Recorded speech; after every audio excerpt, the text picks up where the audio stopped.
Muy bien, esta noche vamos a iniciar o reiniciar la enseñanza de Nehemías y vamos a meterle mano al capítulo número 8, donde va a haber una pausa, algo va a suceder. Hemos visto desde el capítulo 1 hasta el capítulo 7 cómo hubo trabajo, renovación física, material, ¿verdad? Cómo trabajaban ellos. Cómo se organizaron para reconstruir los muros y cómo Nehemías, buscando siempre la dirección de Dios, logró ser muy exitoso en el proyecto y terminó los muros, dicen 52 días, récord, un tiempo increíble, ¿no? Por la buena organización y también por la dependencia que él tenía en el Señor y su vida de oración, ¿verdad? Siempre tenía un problemita. Y dice, y yo clamé a Dios, y clamaba al Señor, y le decía al Señor, y Señor, ayúdanos, fortalece nuestras manos, dame sabiduría. Y era un hombre que dependía totalmente de la providencia divina, pero también era un hombre muy inteligente. Le pidió a Dios sabiduría y era un hombre sabio de cómo trabajar con las personas, ¿verdad? Cómo trabajar en equipo. Yo creo que esa sería la clave. Y en el capítulo anterior vimos cómo él asignó ya otros líderes como Anani y Ananías que le ayudaran, ¿verdad? Para organizar el pueblo. Ya una vez terminados los muros, ya construido, él quería solidificar o consolidar el trabajo que se había logrado. Luego también vimos que se donó mucho dinero, muchos de los nobles, los poderosos, dieron dinero para sostener a los levitas, a los del templo, los que se encargaban del trabajo en el templo. Y como Nehemías, buscando la lista de los que habían emigrado del imperio de Babilonia, habían llegado, como él buscó una lista a ver quiénes eran de la raza o de la tribu sacerdotal, y encontró que había muchos que no eran, se habían mezclado, y empezó a hacer una escogencia de los que sí eran sacerdotes y otros no pudieron ejercer, porque a partir de ese momento, cuando Nehemías mueve a la gente que no debería estar ahí, Dios empieza a hacer algo. Vamos a ver que en este capítulo prácticamente Nehemías no aparece, y la razón que él casi no aparece es porque la parte que vamos a ver a partir del capítulo 8 es espiritual. Debemos recordar que Nehemías era un líder político, era un líder social, sabía trabajar en organización, pero la parte como buen estudioso de la ley y sabía lo que Dios pedía, él sabía que esa no era su parte de trabajo, ¿verdad? No era su rol, no tenía derecho a trabajar en el área espiritual con las personas. Para eso había un sacerdote, o para eso estaban los sacerdotes, y él supo moverse a un lado y dejar que otro tomara y tuviera allí la preeminencia, y tomó el lugar el sacerdote Esdras. Esdras sí es un levita, es un sacerdote. Entonces, una vez consolidado lo que era, digamos, material, ¿verdad? Y las donaciones, hizo todo esto, hizo que los nobles juraran y que iban a devolver las tierras. Todo eso era administrativo, ¿no? Podemos ponerle administrativo, pero al hacer todo esto, Nehemías, Dios va a empezar a traer un avivamiento, una renovación espiritual, porque si se hubiera organizado digamos, lo político, lo administrativo, y no hubiera venido un avivamiento, un cambio de corazón en el pueblo, habrían vuelto de nuevo a lo que hacían antes, ¿verdad? Entonces era importantísimo, y el capítulo 8 nos va a mostrar cómo Dios empieza a moverse usando al sacerdote Esdras. Y podríamos empezar diciendo que desde el versículo 73 del capítulo anterior, del 7:73, cuando ya había organizado Nehemías todo esto, y dice, y habitaron los sacerdotes, los levitas, los porteros, los cantores, los del pueblo, los sirvientes del templo, y todo Israel en sus ciudades. Una organización, podríamos decir, cada uno a dónde, al lugar que le correspondía. Ya los sacerdotes no iban a andar trabajando en el campo, ni gente que no era de la tribu sacerdotal iba a estar metida en los asuntos del templo. Entonces hubo una organización. Podríamos llamarle a este capítulo cargando las baterías, ¿verdad? Ya están listos y Dios va a empezar a llenarlos de su presencia. Hay una búsqueda, un deseo de encontrar de nuevo la presencia de Dios en las vidas. Israel vuelve a una renovación espiritual, religiosa, en medio de una ciudad ya reconstruida. Y vamos a ver qué pasó en el versículo 1. Dice, y se juntó todo el pueblo como un solo hombre en la plaza que está delante de la puerta de las aguas, y dijeron a Esdras, el escriba, que trajese el libro de la ley de Moisés, la cual Jehová había dado a Israel. Y el sacerdote Esdras trajo la ley delante de la congregación, así de hombres como de mujeres y de todos los que podían entender, el primer día del mes séptimo. Quiere decir que habían niños podríamos decir de 6, 7 años que ya entienden lo que se les iba a decir.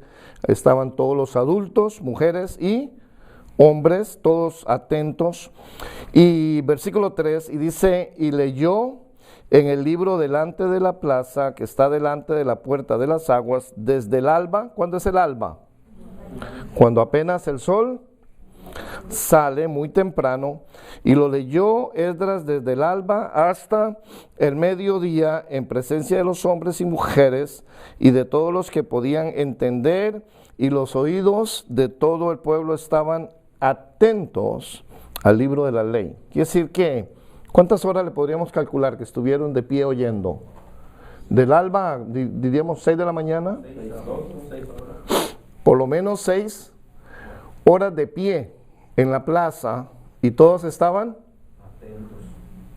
6 horas de pie. No habían bancas confortables ni aire acondicionado como en las iglesias. A veces, es interesante cuando leía esto, cómo la gente hoy día a veces se incomoda. Dice, aquí tenemos un buen lugar y todo bien sentados, y se pasa el servicio un poco largo, el pastor se le fue la mano en la predicación, dice, no, ya lleva más de 1 hora, no, ya debería haber parado, ¿no? Y yo pensaba que algo más que la simple comodidad motivó a esta gente, era que tenían hambre y deseo ¿de qué? De la palabra. La deseaban, como dice Pablo, como niños recién nacidos, un deseo de escuchar y hambre de que Dios les alimentara su corazón. Podríamos decir que estuvieron 6 horas allí escuchando todo lo que el escriba Esdras les iba, sacerdote y escriba les iba leyendo. Versículo 4, y el escriba Esdras estaba sobre un púlpito de madera que habían hecho para ello, y junto a él estaban Matatías, un montón de nombres, todos estos eran 13, estaba el sacerdote Esdras y 13 sacerdotes lo acompañaban, aproximadamente podemos leer los nombres. Y abrió pues Esdras el libro a los ojos de todo el pueblo, porque estaba más alto que todo el pueblo, y cuando lo abrió, todo el pueblo estuvo, qué lindo, ¿verdad? Ese es el sueño de un pastor, yo creo, ¿no? Vamos a la predicación, abriendo los ojos, dinos qué hay ahí en el libro, porque también debemos recordar que este libro se había perdido, no se estaba leyendo. Habían pasado ¿cuántos años? Muchos años de que ellos no habían oído nada de la palabra de Dios.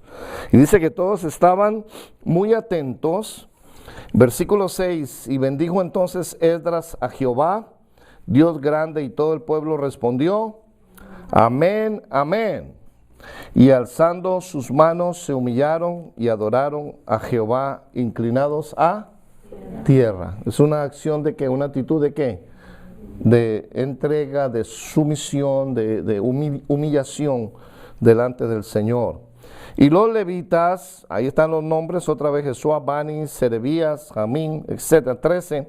Ellos, al estar oyendo la ley, dice que hacían entender al pueblo la ley, y el pueblo estaba atento en su lugar. Era como decir que Esdras leía y ellos iban en medio de aquel pueblo diciendo, ¿estás entendiendo? Mira, está diciendo que debemos guardar el sábado, debemos dar el diezmo a ¿verdad? A la tribu de Leví para el mantenimiento, deberíamos ofrecer sacrificio. Todo eso, ellos los iban, eran como intérpretes, por eso usó 13, además de que Esdras leía, probablemente leía, algunos creen el libro de Deuteronomio, donde hay muchas leyes, muchos mandamientos, las fiestas y otras actividades que eran parte de la religión judía, y estos otros 13 caminaban entre la multitud explicándoles. Y alguien decía, no entendí eso de la Pascua, ¿cómo es? Por ejemplo, ¿verdad? Entonces ahí habían unos ayudando para que comprendieran exactamente qué era lo que está escrito en el libro. Y dice el 8... Y leían en el libro de la ley de Dios claramente y ponían el sentido de modo que entendiesen la lectura. Y Nehemías, el gobernador, y el sacerdote Esdras, escriba, y los levitas que hacían entender al pueblo, dijeron a todo el pueblo, día santo es a Jehová nuestro Dios. No os entristezcáis, ni lloréis, porque todo el pueblo lloraba, oyendo las palabras de la ley. Luego les dijo, id, comed grosuras y bebed vino dulce, y enviad porciones a los que no tienen nada preparado, porque día santo es a nuestro Señor. No os entristezcáis, porque el gozo de Jehová es vuestra fuerza. Versículo 11, los levitas pues hacían callar a todo el pueblo diciendo, callad, porque es día santo, y no os entristezcáis.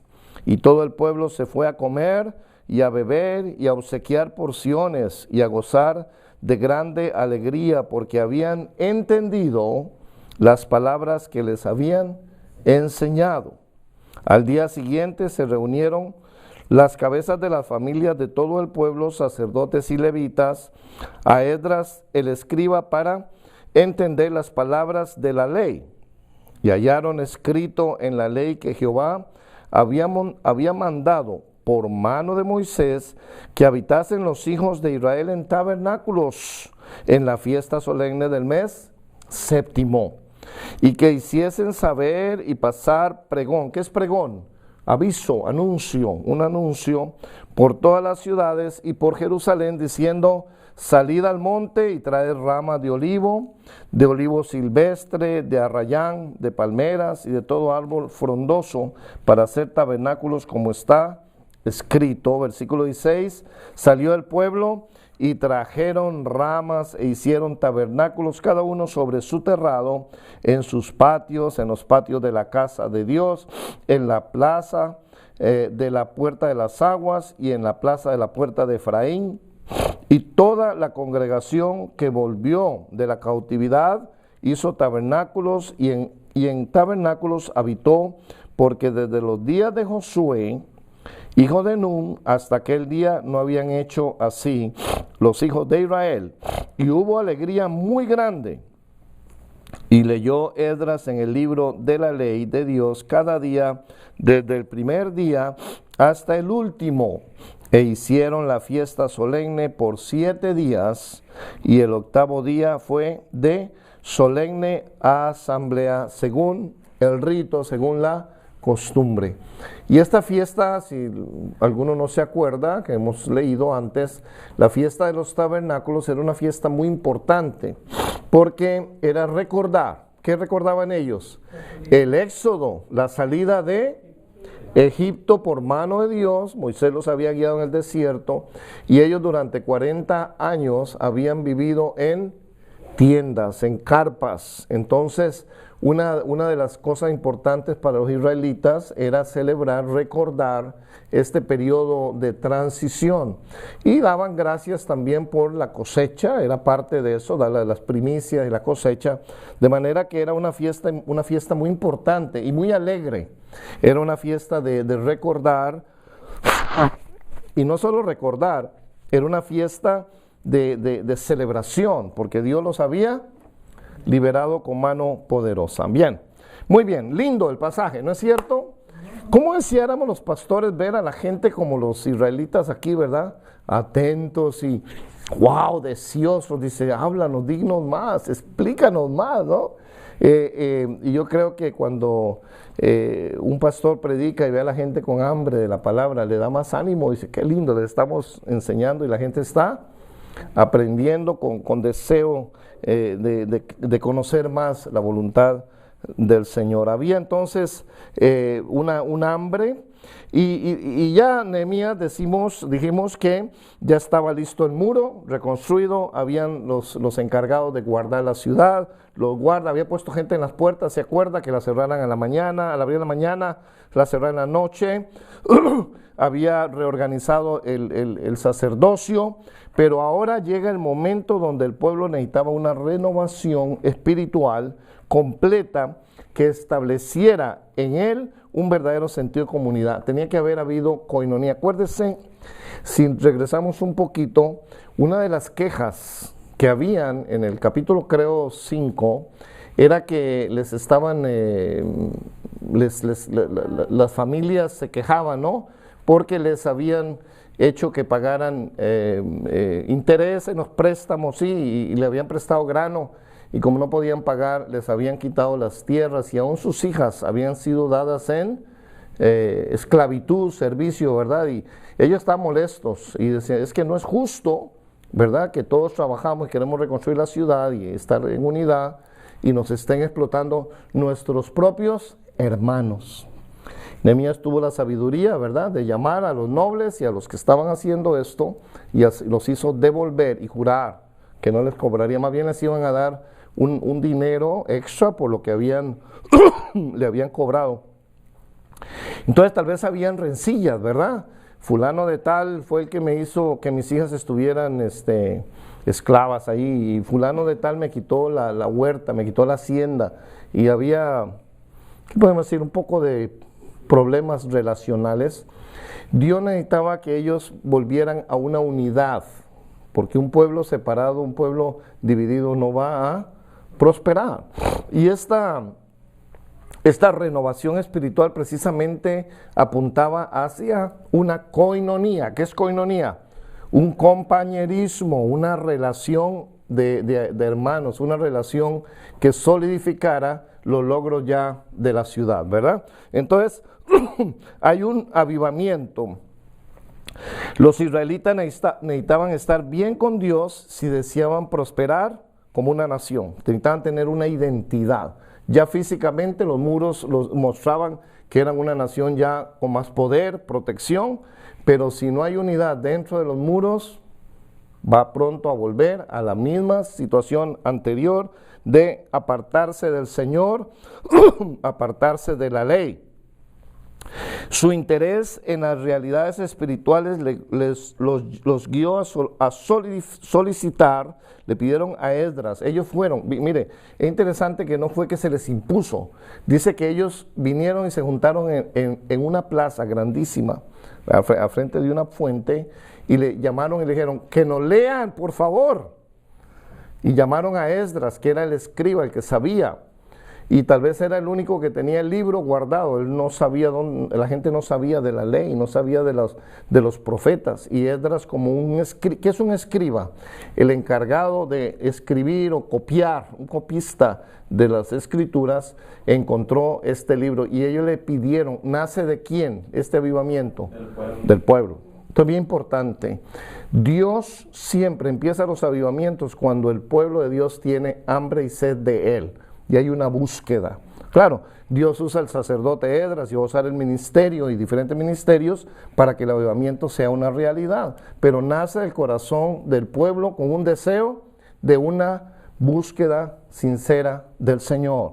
Y ellos lo llamaron y le pidieron a Esdras que hiciera la lectura.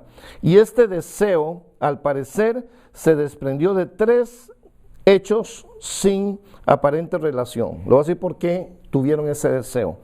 Primero, la constancia de Esdras en su ministerio. Alguien que me busque en el 7:10, un pasaje lindísimo, hemos enseñado en el libro de Esdras, capítulo 7 y el versículo 10. Este es un versículo clave de un sacerdote que no se corrompió como otros que vimos en los otros capítulos. y es de tremenda enseñanza el versículo 10 del capítulo 7 de Esdras, es el libro anterior a Nehemías.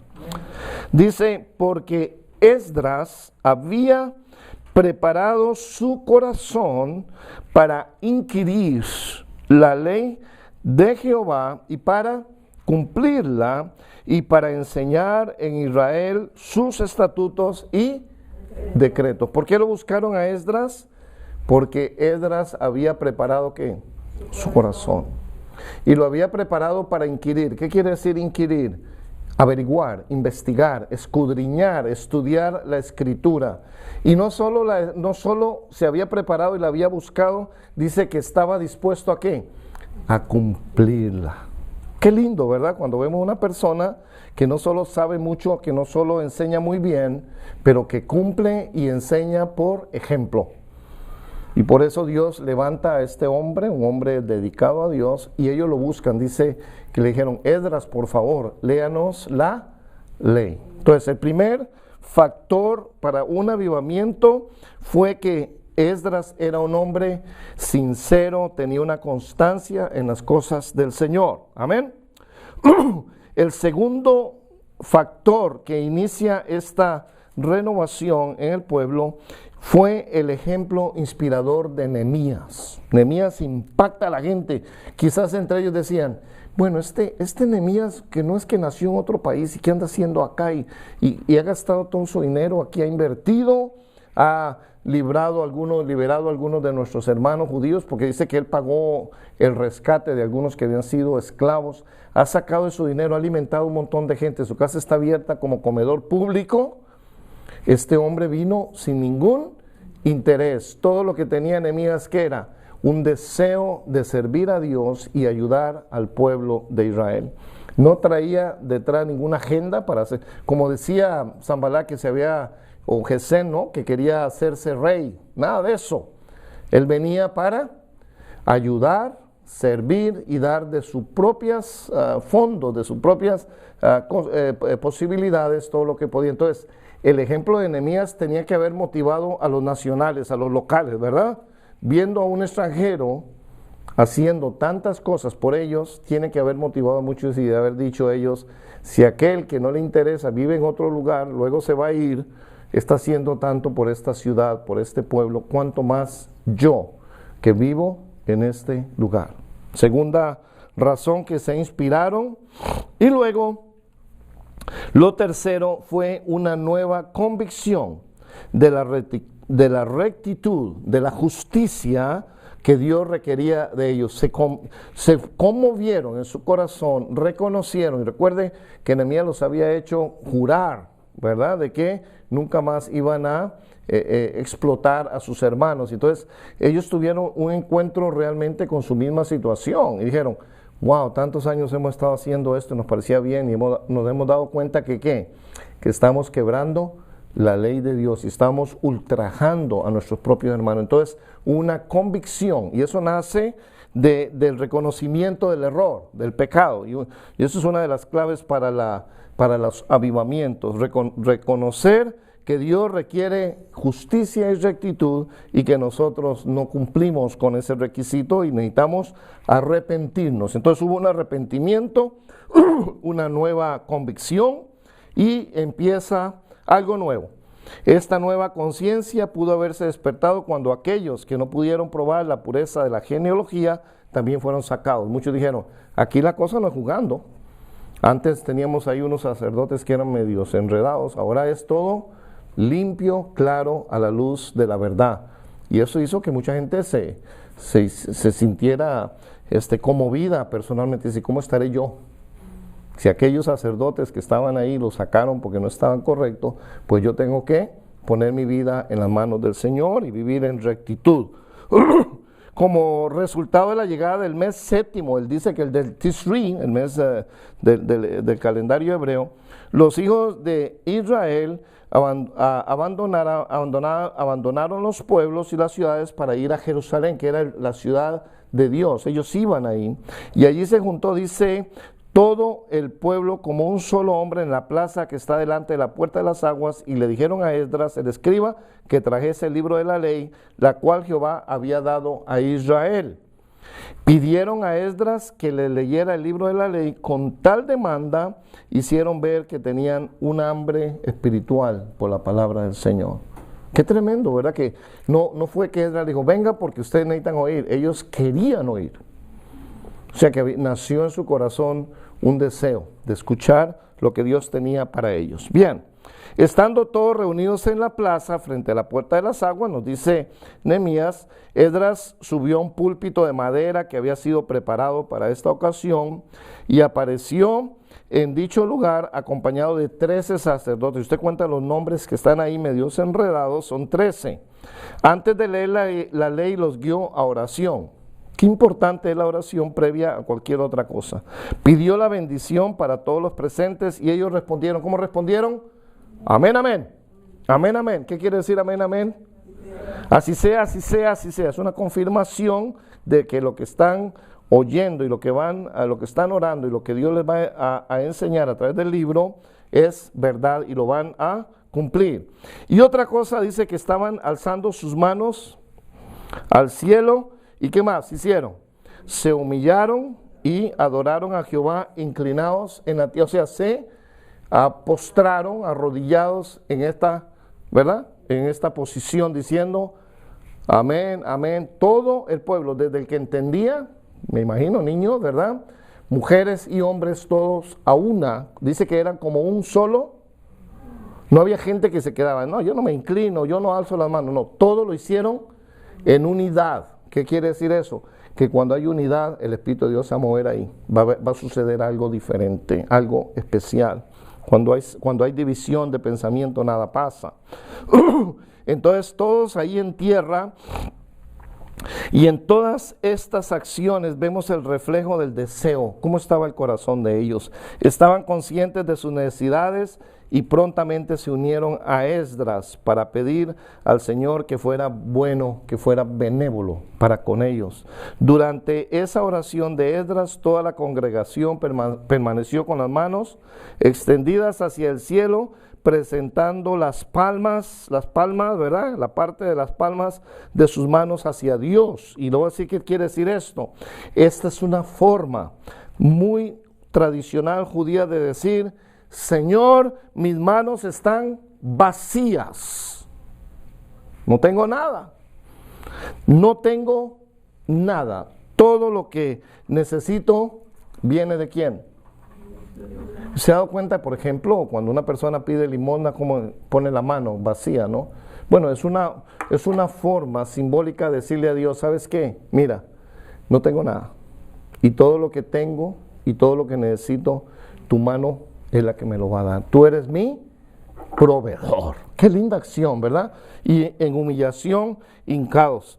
Al guiar Esdras al pueblo en oración, preparó el corazón de ellos para que estuvieran allí, los que están reunidos, de la siguiente forma. Hizo varias cosas en la oración. Despertó la expectativa de ellos, recordándoles primero que Dios es fiel. Y eso era importante.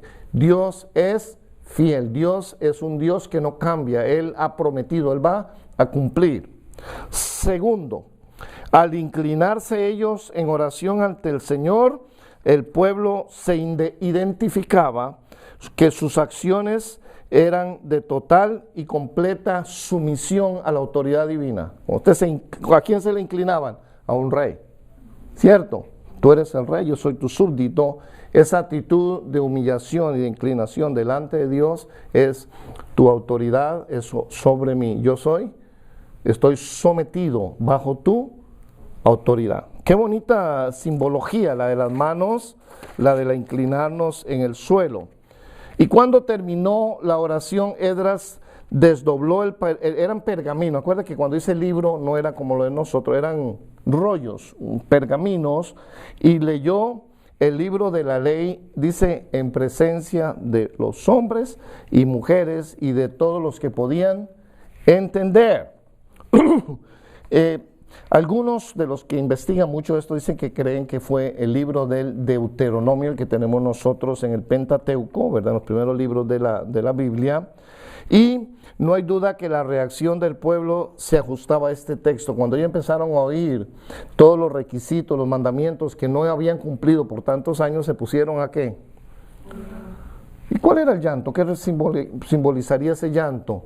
El dolor de saber que Dios tenía un montón de cosas para ellos, y mandamientos y promesas, y ellos no las habían oído. Muchos de los que estaban ahí, aunque fueran adultos, nunca habían oído de la palabra, y eran judíos, pero había un abandono completo. Acuérdese cómo estaba la ciudad, y al oír este libro, entonces eso penetraba, esa palabra, y se metía en su corazón.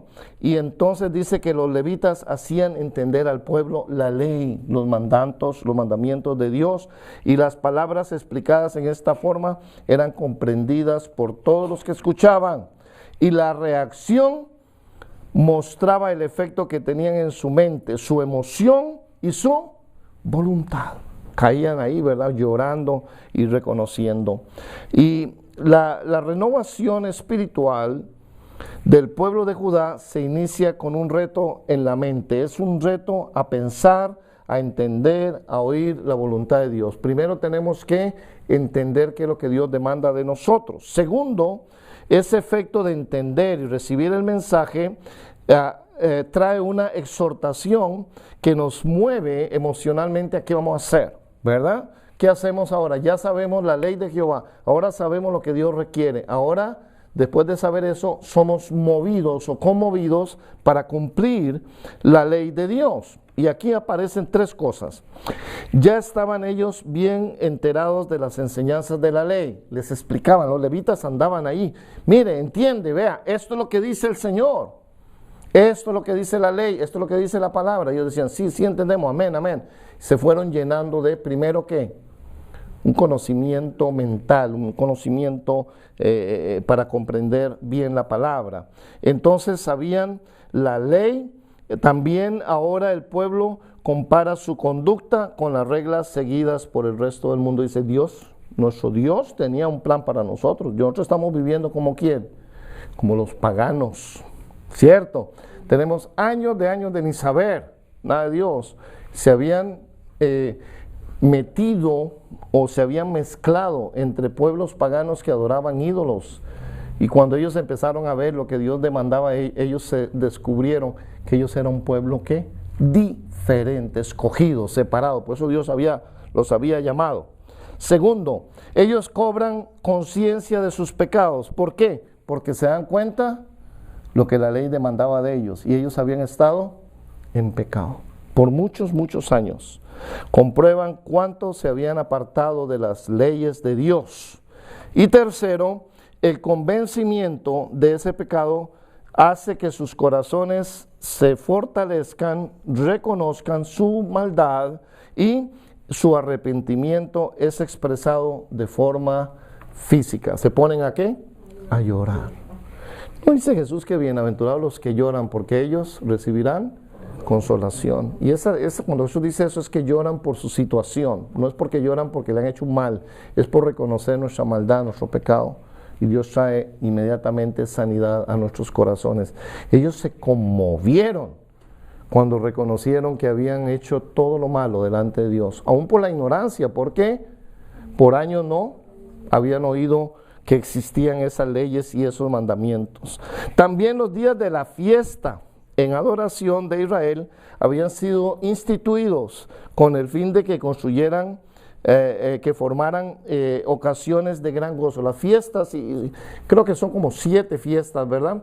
Todas tenían un simbolismo lindísimo, y Dios las había dado al pueblo, porque si se llaman fiestas, ¿qué quiere decir eso? Que hay una festividad, es una alegría, una celebración. Y ellos tenían décadas de no celebrar ninguna fiesta. Estaban llenos ¿de qué? De amargura, de tristeza. No sabían lo que era alegrarse. Por eso les dice Esdras, alegrados y gozados, porque el gozo del Señor es vuestra fuerza. Era un pueblo, probablemente la gente andaba cabizbaja, caras largas todo el tiempo. No sabían lo que era deleitarse en el Señor. Y esto trae una renovación en la relación de coinonía entre ellos. Dice, pues vamos a hacer fiesta. ¡Qué lindo! ¿Ah? ¡Qué lindo cuando nos invitan a una fiesta!, ¿no? Si uno, vamos a ir, va a haber fiesta, y más, ¿verdad?, cuando sabemos que es una fiesta espiritual. En este caso, la renovación de las fiestas fue algo nuevo, algo que muchos ni siquiera tenían idea de que habían fiestas y que Dios las había instituido para que ellos se gozaran. ¿Qué? Porque Dios no necesitaba fiestas, ¿verdad? Estaban pensando, estaban preparadas, ¿no? Estas fiestas las había planeado Dios, no solo para que ellos se alegraran, sino para que fueran agradecidos con Él. Todas las fiestas apuntaban hacia un agradecimiento al Señor. Nehemías, Esdras y los levitas le recordaron esto al pueblo, instruyéndolo a fin de que participaran en actos de compartir, ¿verdad? Y cuando hay fiesta, usualmente uno comparte, ¿no es cierto? En este caso, acuérdense que habían unos muy pobres y habían otros muy ricos, ¿no? Habían un poco de desnivel económico. Y vea lo que les dice, id, ¿verdad? Comed grosuras. ¿Qué quiere decir eso? Buena carne, carne buena, asada y no sé. Y bebed vino dulce, no fermentado. Y enviad, ¿qué? Porciones a los que no tienen nada preparado. Porque día santo es a nuestro Señor. No os entristezcáis, porque el gozo de Jehová es vuestra fuerza, vuestra fortaleza. Habían muchas familias que al momento de ir a celebrar la fiesta decían, no tenemos nada, que no tenemos ni una ovejita para hacer. Nos dijo el sacerdote que comamos grosuras y no hay nada. Qué triste, ¿verdad? Se hubieran entristecido quizás los menos pudientes. Y ahí le dice el sacerdote, vayan y coman, ¿y qué?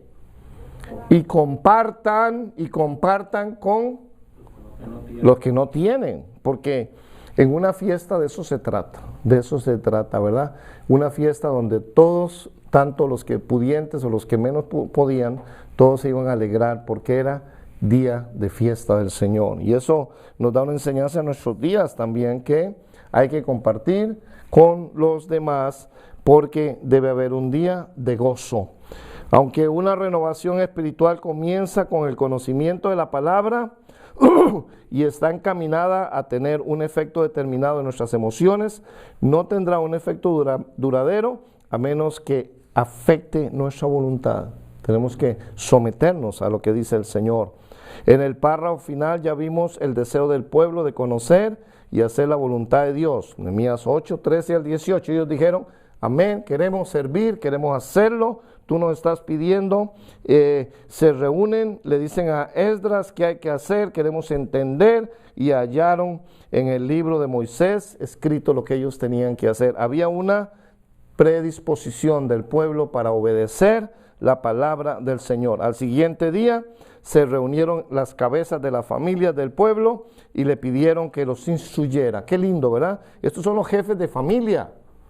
¿Y por qué eran importantes? Porque cuando hablamos de un jefe de familia, eran familias muy numerosas. Entonces a los jefes de familia, Esdras los instruye para que fueran a sus hogares y instruyeran a ¿quién? Toda la familia, todos los hijos, las hijas, las nueras, todos los nietos, todo el mundo iba a oír la instrucción de Dios a través de las cabezas de las familias. Y cuando Esdras hace la lectura, comprueban que no habían guardado, hasta se les había olvidado que existía la fiesta de los tabernáculos, que se celebraba siempre en el mes de Tisri, que es el 7º mes del año. Determinan arreglar esta situación. Esta decisión de mantener vigente dicha festividad nos muestra una vez más la sumisión del pueblo a la palabra de Dios, porque cuando oyeron, dijeron, lo vamos a cumplir. Y para reiterar ese deseo del pueblo de aprender más de la ley, debe agregarse la nueva solicitud formulada a Esdras de mantener, ¿qué le dijeron? Que tuvieran una lectura diaria. Queremos que nos sigas leyendo todos los días el libro de la ley para nosotros cumplirla. Con tal fervor, no resulta extraño que el espíritu de renovación fuera tan evidente. A través de tales manifestaciones se preparan para un gobierno propio, independiente. Acuérdense que están bajo el dominio del extranjero, el rey extranjero, ¿verdad? Ahora ellos pueden decir, tenemos nuestro gobierno, no con rey, sino con Dios. Recuerden que es una teocracia. ¿Qué quiere decir eso? Que en el pueblo de Israel el que gobierna era Dios, no necesitaban rey, que eso sería una monarquía, ¿verdad? Y no había tal cosa, ellos querían servir al único y verdadero Rey de Reyes, que es el Señor. En efecto, hay un gobierno dirigido por Dios. El efecto de la Biblia entre el pueblo de Israel no es muy difícil de seguir, nosotros podemos seguir eso. Le provee a la nación de Israel una base de verdadera unidad. El pueblo aparece indivisible en ese deseo de aprender más de la palabra del Señor. Todas las clases sociales son incluidas en ese objetivo. El que no tenía que compartir. Había equidad y amor fraternal, ¿verdad? Viendo la necesidad de los demás. Estos propósitos no solo se identifican y se agrupa la gente, sino que coloca al pueblo en una situación en que Dios puede bendecirlo. Cuando hay unidad, cuando hay coinonía, cuando hay una relación amorosa, ¿qué sucede? Se manifiesta el poder de Dios y la bendición.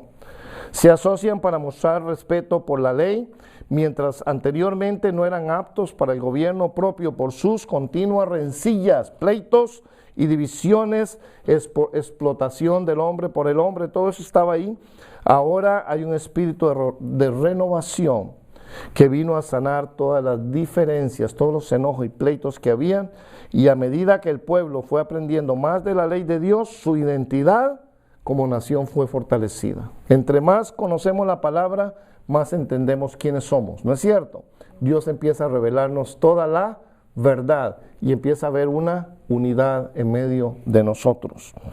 En el Nuevo Testamento, este sentido de unidad se expresa con la palabra koinonia, es una palabra griega, espíritu de participación, confraternidad y unidad. Y eso debe permanecer en la iglesia hoy. Podemos transmitirlo y decir, la iglesia de hoy necesita estar ¿en qué? En unidad, en un solo sentir, en una sola búsqueda, en una sola sumisión a Dios, como estaba Israel en ese momento, como un solo hombre, nos dice Nehemías.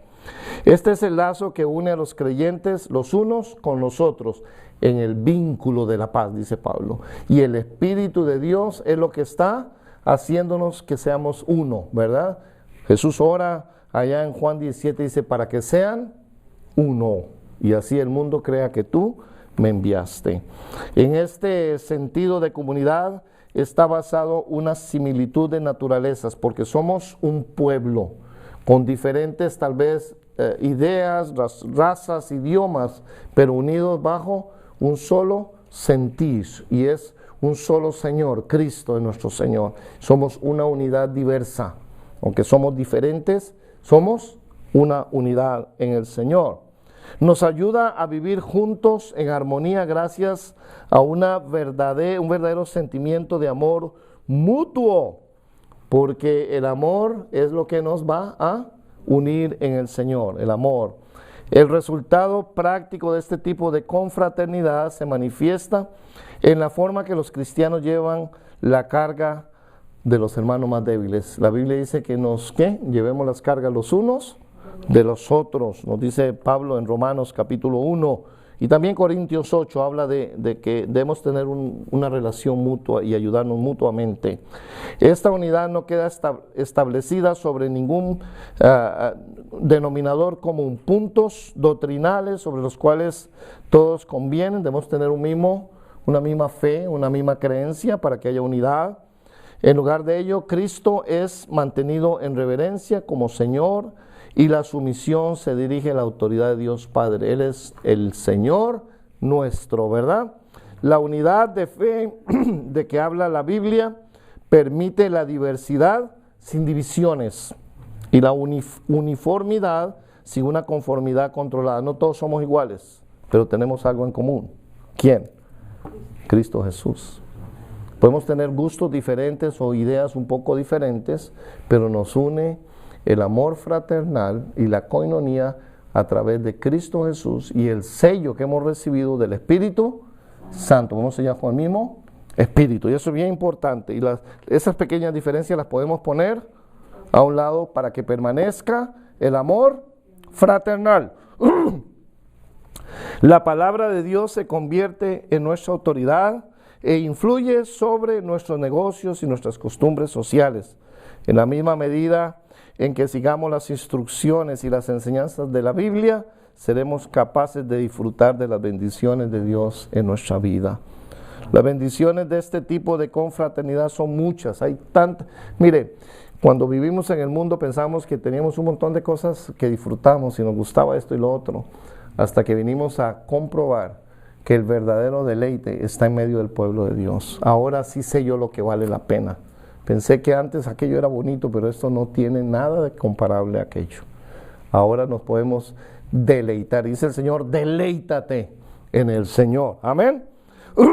Además de la comunión personal y la cooperación en medio de nosotros con el Padre, el Señor, el Dios Padre, también el Hijo, y también el Espíritu Santo que nos guía a toda verdad, toda la Trinidad en unión con nosotros, y la iglesia estaremos caminando en perfecta comunión los unos con nosotros y podemos seguir adelante logrando esa unidad en el Señor. ¿Cómo pueden ser todas estas bendiciones nuestras? Sometiéndonos enteramente a las enseñanzas de la palabra de Dios y permitiendo que las Escrituras saturen totalmente nuestros pensamientos, nos llenemos de la palabra, que dice la Biblia que more en vosotros. La palabra. ¿Qué quiere decir mora? Que está metida, que vive, que es parte de nuestro diario caminar, y que regule nuestras emociones y también dirija nuestra voluntad, que todo lo que hagamos sea conforme a la voluntad del Señor. Solamente cuando pongamos en práctica lo que la Biblia enseña, la tranquilidad mental. Hay gente que anda desesperada porque no conoce la palabra.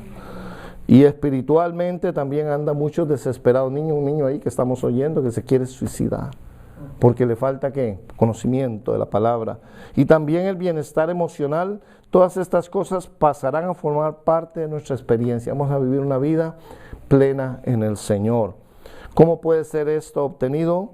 Aparece explicado en Nehemías 8, eso es lo que queremos, y ojalá la iglesia pudiera tomar como una imitación de lo que sucedió en el tiempo de Nehemías y aplicarlo hoy, decir, queremos un avivamiento, una renovación de nuestra relación con el Señor, queremos tener esa hambre, ese deseo de oír y clamar, Señor, amén, amén, danos más, ¿no?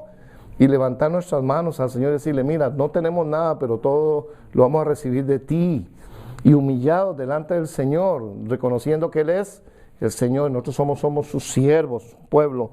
Pero sabe que la manera en que esto se puede obtener, lo vamos a aprender en el capítulo 9, que es la otra semana.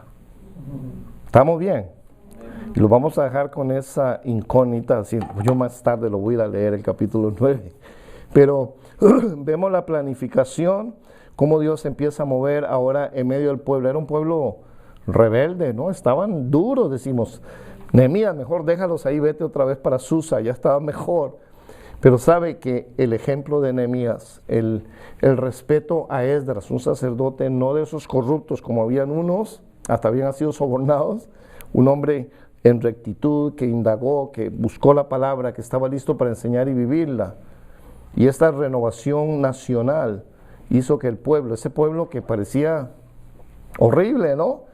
Dios empieza a moverse, porque Dios existe, Dios está, Dios vino para renovar vida, no para buscar lo bueno. Jesús dice, no vine a buscar lo bueno, sino vine a buscar, ¿qué? Lo perdido. Para eso vino el Señor. Y podemos ver que a través de todo este movimiento, porque un hombre en Susa, allá lejos, oyó las noticias de que su pueblo estaba en decadencia, horrible, y dijo, yo quiero hacer algo. Yo creo que eso es un buen ejemplo. ¿Qué podemos hacer nosotros para que la iglesia, el pueblo de Dios, se levante y empiece a caminar en la voluntad del Señor? Que venga un avivamiento, venga un moverse en nuestras vidas diferente. Dios nos puede usar a cada uno de nosotros. Es su voluntad que usted y yo le digamos como Nehemías: heme aquí, Señor, yo quiero ser usado para que algo suceda en medio de nosotros y la gloria del Señor sea manifestar. No que Nehemías fuera un superhombre, un superhéroe, no lo queremos poner en un pedestal. Simplemente era un hombre con unos principios espirituales, un deseo de servir, de hacer algo. Un hombre que no consideró el costo y dejó a un lado la comodidad de un palacio, las buenas comidas que comería al lado allí del rey, y la incomodidad de irse a otro lugar donde estaba todo tirado, destruido, ir a trabajar con gente rebelde, gente dura de corazón. Pero él dijo: el Señor va conmigo, yo voy a hacer la obra porque el Señor me la encomendó. Y él le dice a los enemigos: yo estoy haciendo una gran obra. Tal vez usted diga: pero pastor, yo no estoy haciendo mucho en la iglesia. Pero usted está haciendo una gran obra, porque todo lo que hagamos para el Señor es una gran obra. En este trabajo y en este proyecto de Dios no hay nadie insignificante. Me recuerdo de nuevo la lista que da Nehemías en el capítulo 3 de todos los que pegaron ladrillos y levantaron el muro. Y había un hombre que solo hizo una puerta nada más. Otros hicieron cientos de distancias, ¿no?, de muro, pero este hombre hizo una puerta y está mencionado. Si él no hubiera hecho esa puerta, quizás esa puerta no se hubiera logrado. Y a veces nosotros pensamos: yo no hago mucho en la iglesia, yo soy un poquito. Pero si usted no hace ese poquito, nadie lo va a hacer. De manera que ¿quién es importante en la iglesia para la obra del Señor, en el cuerpo de Cristo? Todos. Y todos recibiremos la misma aprobación del Señor. En lo poco fuiste fiel, en lo mucho te pondré. Y podemos decir que todo lo que venga a mi mano para hacerlo, lo voy a hacer de acuerdo a ¿qué? A mis fuerzas. Amén. Que Dios les bendiga. Qué lindo pasaje.